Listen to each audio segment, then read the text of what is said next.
Muy buenos días, sean bienvenidos de nuevo y continuamos con los neurotransmisores. En el día de hoy con un neurotransmisor que yo estoy seguro que la mayor parte de ustedes no lo conoce como tal, lo conoce como otras cosas y vamos a hablar de todo eso, ¿no? La histamina.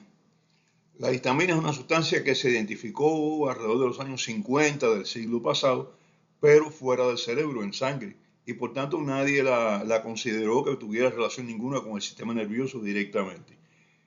Posteriormente se descubrió que existía también en el cerebro, pero como se sabía ya que tenía una actividad periférica importante, bueno, se pensó que fuese simplemente que también llegaba hasta allí, no se identificó como neurotransmisor, hasta que se descubrió que algunas neuronas del sistema nervioso central la utilizaban como neuromodulador y la sintetizaban también. Fuera del sistema nervioso, que es donde se conoce con mayor detalle, se encuentra principalmente en las células cebadas, las mastocitos, unas células grandes, muy vinculadas a la reacción tipo TH2, o sea, la reacción de hipersensibilidad que incluye la respuesta alérgica. Y los mastocitos son una parte muy importante en la respuesta alérgica. También están los basófilos, que son células que pertenecen también a la respuesta TH2. De esto hablamos en el ciclo de inmunidad. Así que si alguien quiere refrescar, puede ir allá. Y también se encuentra en las células cromatínicas, o sea, se sintetiza del intestino. O sea que fuera del sistema nervioso central tiene tres células fundamentales de producción. Los mastocitos o células cebadas, los leucocitos basófilos y las células enterocromafines del intestino, que ya vimos que también sintetizaban algunas sustancias más.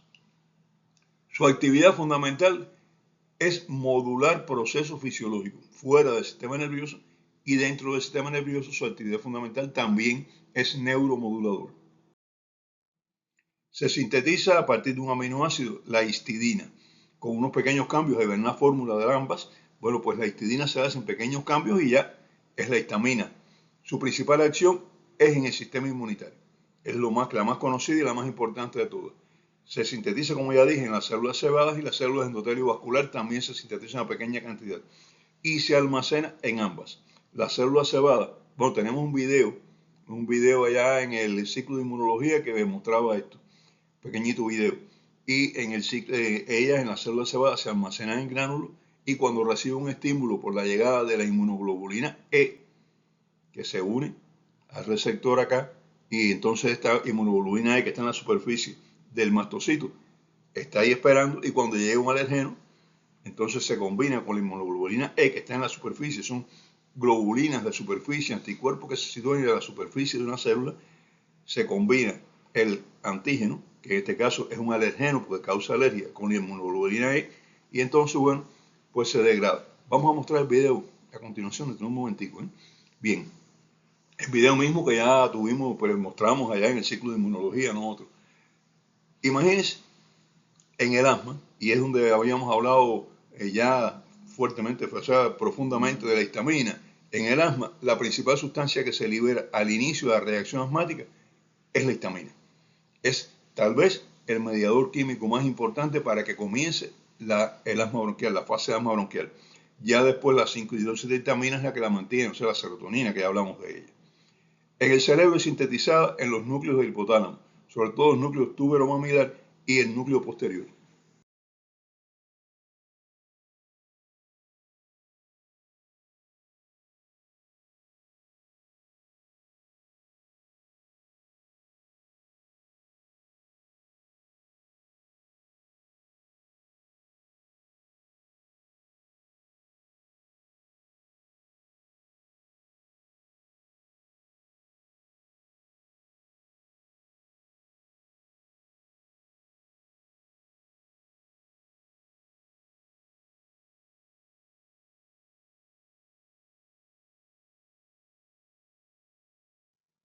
Sus acciones principales incluyen las reacciones de hipersensibilidad inmediata, alergia, dilatación de pequeños vasos, produce que se dilaten los pequeños vasos sanguíneos, y la secreción ácida del estómago. Incluso, de hecho, tal vez algunos de ustedes han tomado cimetidina, famotidina, son bloqueadores del receptor de histamina tipo 2 que está en el estómago. O sea, disminuyen la secreción gástrica porque bloquean el receptor para histamina, porque la histamina induce secreción gástrica en los receptores H2 del estómago.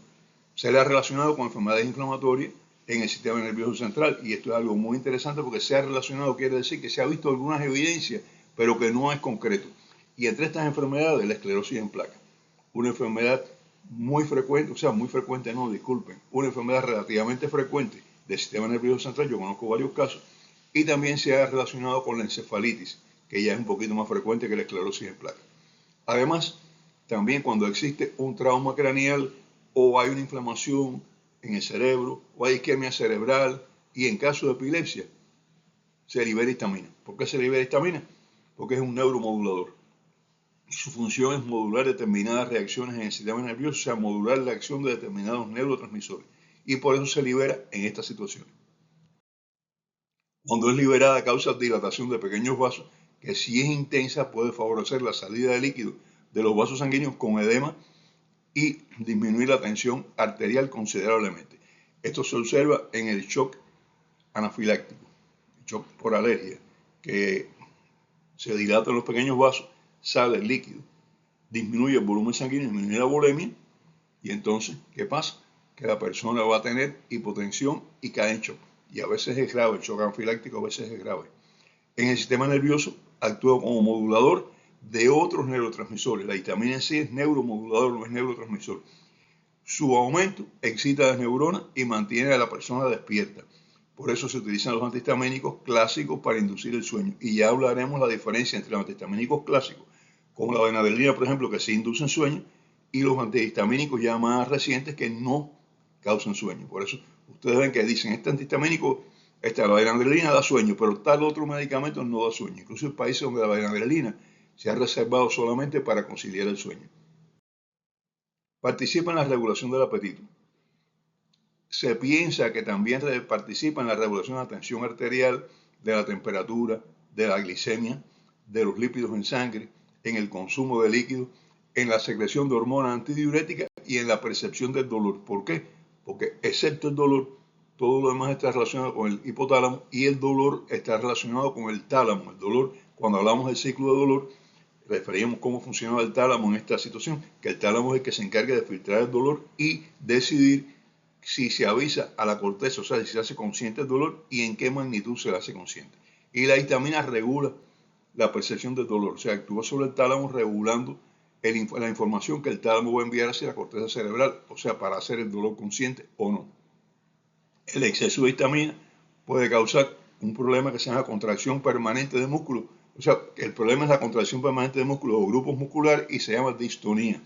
Es una situación a veces compleja porque una persona tiene un grupo muscular que se le contrae, se mantiene contraído, sí, y a veces por exceso de histamina. Se ve a veces en algunos pacientes con una respuesta inflamatoria de tipo TH2 grande, respuesta inmunológica.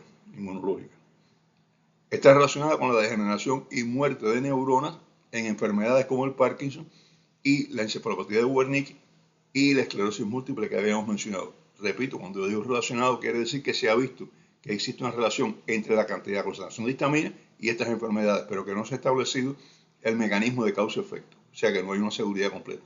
Se sabe que tiene algo que ver, pero no se sabe exactamente qué es lo que tiene que ver. Como ya dijimos, aumenta la permeabilidad de los vasos pequeños y esto que hace reduce el contenido de los vasos pequeños en relación con, ustedes tomen ahora un recipiente pequeño y un recipiente grande, llenen el recipiente pequeño de agua, está lleno, y entonces tomen ese recipiente pequeño y vacíenlo en el grande. ¿Qué pasó?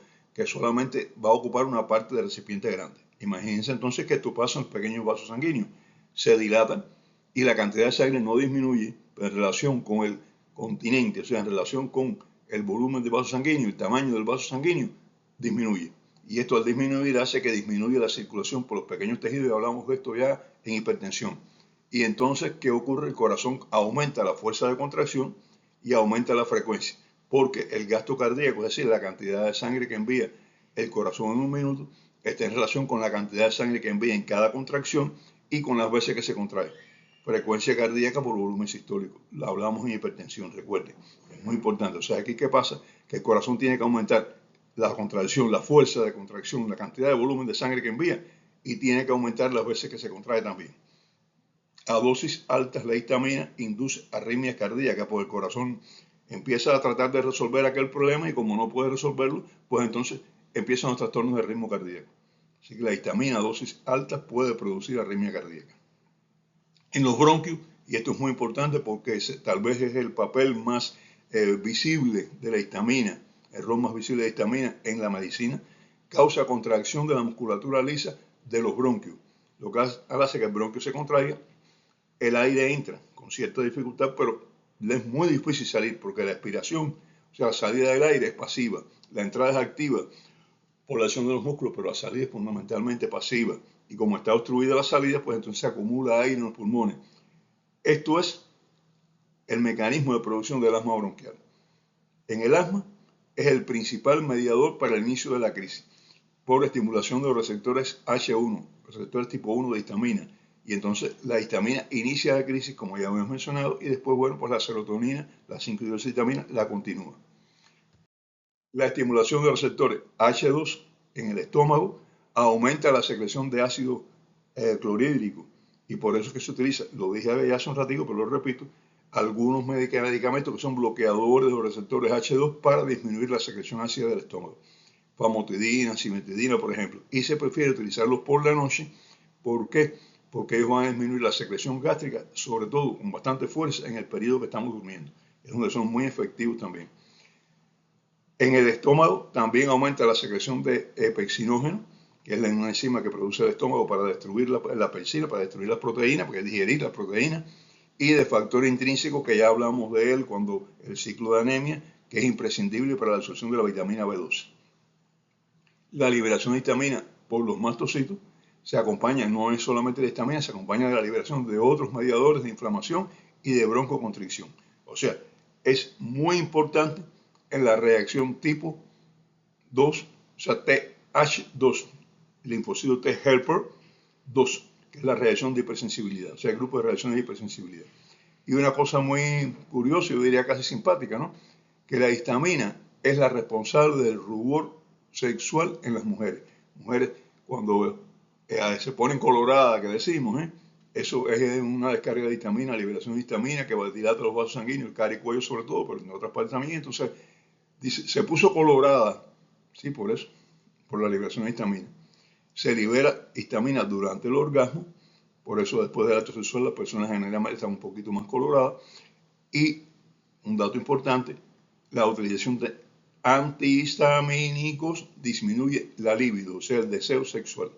Así que recuerden, están tomando antihistamínicos, el deseo sexual puede disminuir. La liberación de grandes cantidades de histamina produce enrojecimiento o vasodilatación, ronchas, taquicardia e hipotensión. Es una reacción alérgica. Que ya dijimos que puede llegar al shock, pero puede que no llegue al shock, que se quede así en la reacción alérgica. ¿Bien? Y eso generalmente depende de la liberación de histamina. Esas personas que a veces se ponen colorados, aparecen ronchas, tienen taquicardia y la presión le baja un poquito. No es que la presión le baje, es que liberaron histamina. Esa es la causa de todo eso. Y una cosa importante, muy importante, porque a veces no relacionamos algo una cosa con otra, algunas especies de pescado, cuando la carne no está bien refrigerada, pueden descomponerse. Generalmente cuando están crudos, pero a veces también estando cocidos ya, cocinados, pues también puede ser. Y la histidina que está presente en la carne de pescado se degrada y se convierte en histamina. Cuando usted come ese pescado está comiendo histamina en cantidades importantes y causa una intoxicación. La intoxicación se llama escombroidosis. ¿Por qué? Porque los pescados principalmente que producen estos pertenecen a un género que se llama Scombroidae, ese género de pescado desde el punto de vista de la biología marina. Y entre ellos están el atún, el bonito y la caballa, que son los que se descomponen con mayor facilidad, pero hay otros también. Así que si una persona presenta súbitamente, o súbitamente no, los síntomas que vamos a decir ahora, alguna serie de síntomas después de haber comido pescado, cuidado, puede tratarse de una escombroidosis. Y esto es importante, porque el tratamiento es diferente. Los síntomas son enrojecimiento de cara y cuello principalmente, erupción en la piel, dolor de estómago, náusea, vómitos y diarrea y sensación de calor. Por lo general, esto no es grave. Entonces dicen, es alergia al pescado. No es alergia al pescado, es una escombroidosis. Y entonces, ¿qué es decir? Que comió un tipo de pescado donde la histidina se había convertido en histamina y lo que estaba comiendo era histamina. pero no es alergia al pescado. Puede seguir comiendo pescado después. Estas personas, para decir que hay una alergia al pescado hay que demostrarla. Pero hay una situación, esto puede ser serio, puede ser grave, sobre todo en niños. Puede provocar hipotensión severa o puede provocar hipertensión. Causa dolor de cabeza, calambres musculares y falta de aire por la broncoconstricción. Es un cuadro que es importante tener en cuenta, porque a veces vemos el niño que se pone mal y no sabe por qué fue. Y cuando empezamos a revisar, bueno, comió un pescado esto que tal vez no estaba bien refrigerado. La histamina es un mediador importante en las reacciones inmunológicas tipo TH2, es decir, en las reacciones relacionadas con la respuesta mediada por IgE, ya lo he dicho varias veces. Esto incluye respuestas alérgicas y tiene un papel muy importante en la vasodilatación de los vasos sanguíneos pequeños, pero además de estas funciones, tiene un papel importante para modular diferentes acciones mediadas por neurotransmisores y ella en sí actúa como un neurotransmisor en algunas situaciones, en algunos tipos de vías. Actúa activando la neurona y mantiene el estado de vigilia, o sea, los mantiene despiertos también. La deficiencia se relaciona, como ya había dicho, con enfermedades neuroinflamatorias como la esclerosis en placas y las encefalitis. Y en el próximo programa, mis amigos, hablaremos de los medicamentos antihistamínicos. Muchas gracias. Hasta entonces.